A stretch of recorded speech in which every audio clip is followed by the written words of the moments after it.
So, got a couple of questions about intermittent fasting. So, whenever anyone asks me about any particular diet, my first response is always to ask them a question back, which is, what's the goal and why are you interested in, insert diet here? I want to know what you're looking for and what it is about this diet you're asking me about or this new plan that you think helps you get there. So the reason for that is context is everything. There's no one diet that works for everybody. Of course, there's some foundational stuff that applies to all of us, but there's so many factors that go into deciding what makes the most sense for you. So we always got to start with what's the goal? What are we trying to get out of this? And what do you like about this particular diet that we're talking about today? So today it's intermittent fasting. For those who have not heard that before, it really just refers to time-restricted eating. So it's a general term used to refer to changing your approach to the window of hours in your day that you spend eating. So there's a ton of ways to do it. You can fast for an entire day. You can fast for certain hours of the day. What's most common right now is people are fasting for between about 10 and 12 hours out of the day. And that includes the time you're sleeping. So the time spent sleeping counts as part of that fast, and then you would either not eat for several hours after waking up, or you would stop eating for several hours before you go to bed. Either way works. What's consistent, regardless of how you try it, is that it's longer than the typical overnight fast that all of us do when we sleep. So why is this coming up lately? There's a lot of research coming out about the benefits related to longevity, anti-aging. There's some anti-cancer stuff coming out as well. We hear a lot of people talk about autophagy potentially. I am not going to pretend to be able to explain that to you in any sort of intelligent way. All I can tell you is the concept is basically the process of your body killing off cells that are damaged in some way and that we don't need anymore. And so when you fast, the idea is that your body does that a little bit more efficiently and then generates new, healthier cells. So definitely go Google that stuff if you want to know more about it. I am not the one to tell you about the details of that. But that's sort of why it's coming up. Also, people are just using it and having some benefits in terms of losing weight, dropping body fat percentage. There's some evidence that it can improve your cholesterol, reduces inflammation in the body, etc. The tricky thing about this is, one, the research is really new, so we don't know exactly what the impacts are. Also, there are so many other factors at play. So there's not really a whole lot of evidence to indicate that fasting is the thing that's making the biggest change. It's really the restriction on calories that is helping people lose weight, and specifically restricting carbs, sugary carbs, things like that. When you are not eating for as many hours in the day, you're just eating less food most of the time. And so that is really where a lot of the benefit is coming from, especially, a lot of American breakfast is straight up sugar, right? Pastries, donuts, what else? Bagels, we have like very high carb and sometimes high fat, but not always high protein breakfast, especially when you're eating out somewhere and you're not preparing it on your own. So when people start to skip breakfast, maybe as part of their intermittent fast, they're skipping all that garbage. And so they're cutting out the calories, they're cutting out the carbs and the sugar, and then they're losing weight and thinking it's because they're fasting, when again, it's really just the reduction of calories that's making this happen for them. So let me just say it again, there's nothing inherently better about fasting, there's nothing magical about it.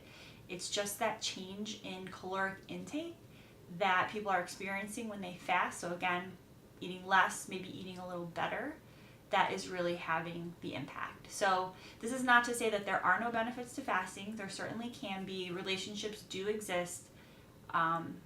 It's hard to tell what is significant about the fast because, again, there are so many other factors at play.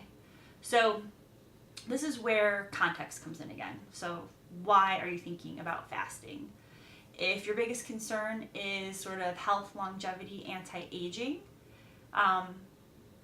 the best way to combat that is strength training, actually. So loss of muscle mass is one of the highest correlates with aging. So the longer you can preserve muscle, grow muscle, maintain muscle, the longer you're going to sort of feel young and healthy.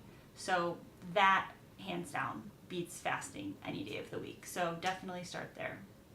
If there's other things you care about, not just the anti-aging stuff, but scale weight, muscle growth, strength, endurance, etc., those are some of the lifestyle factors we need to consider when deciding if fasting makes sense for you. So you might be thinking that it's good for you because it works with your schedule. You wake up, you're not hungry, you're kind of rushing around in the morning anyway. Your first meal of the day is lunch, so might as well just restrict that window a little bit smaller and try this intermittent fasting thing. That can be true. One thing to consider though is that fasting is still a stress on the body.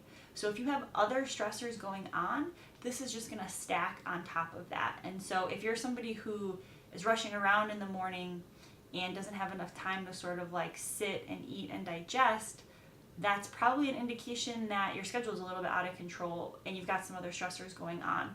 So we should probably address those before you try adding another stress to the mix for intermittent fasting.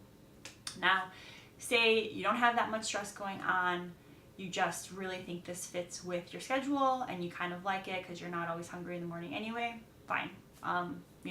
Might be something worth considering. Another reason it's worth considering is if you're somebody who has been doing the same thing for a long time, haven't really seen results, and you just need a change, you need to jumpstart into something new. That can mean, you need a break just physically to try something new, or just mentally, you need to take a break from whatever your diet plan is. And eating in a time-restricted window means you're thinking about food fewer hours of the day or fewer times throughout the day. So it might just feel like kind of a mental break for you to try the fasting thing.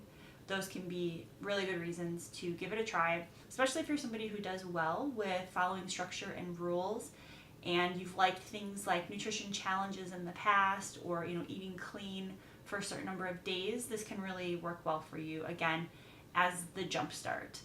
For most people, I would not recommend it for a long period of time or as an ongoing plan. It's something you can try once in a while, but I wouldn't get overly prescriptive about it.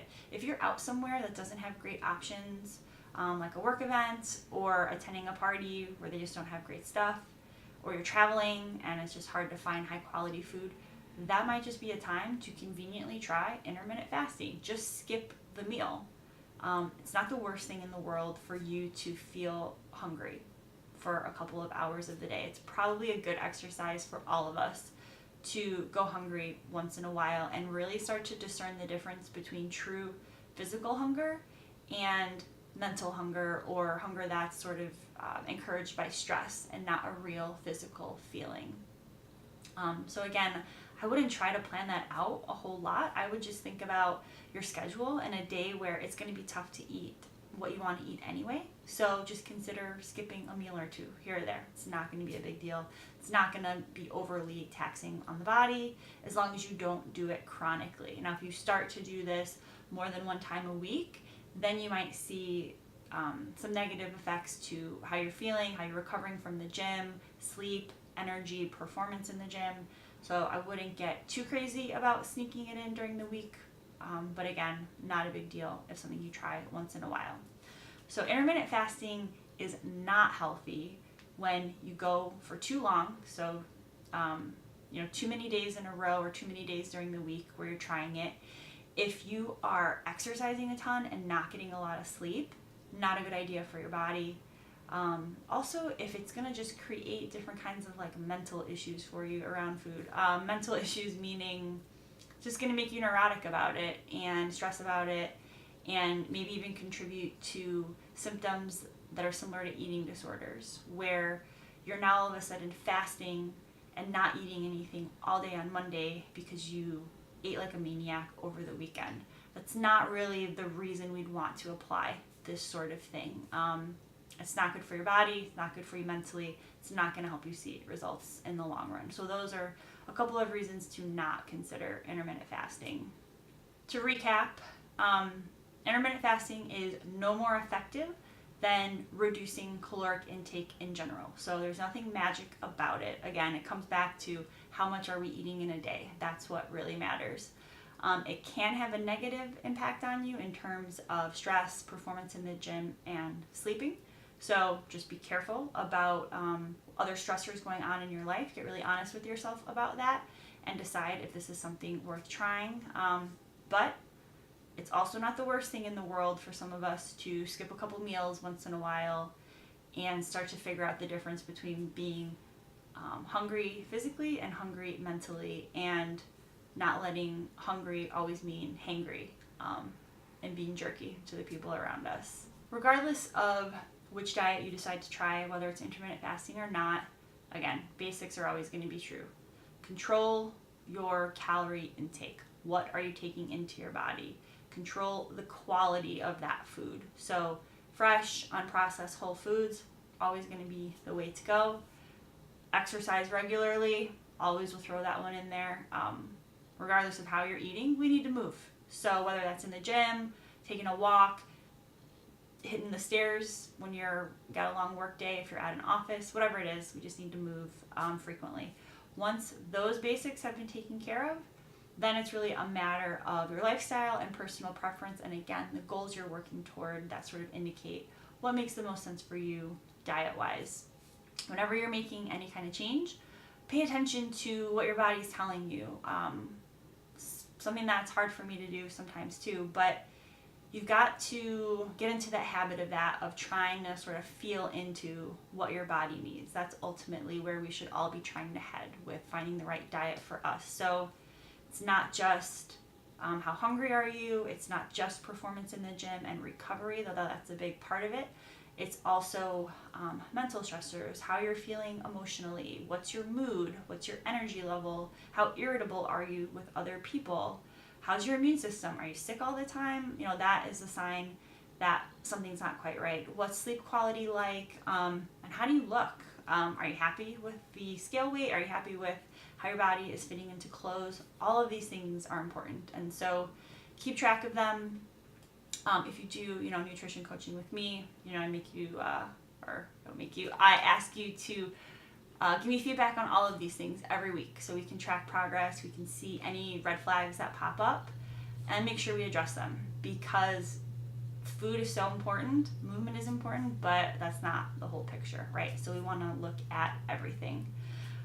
If you need help deciding kind of what makes the most sense for you diet-wise, shoot me an email. Let me know what you're thinking, why you're thinking it, and we'll kind of go from there. And then, as always, let me know what other questions are popping up. All right. Peace, guys.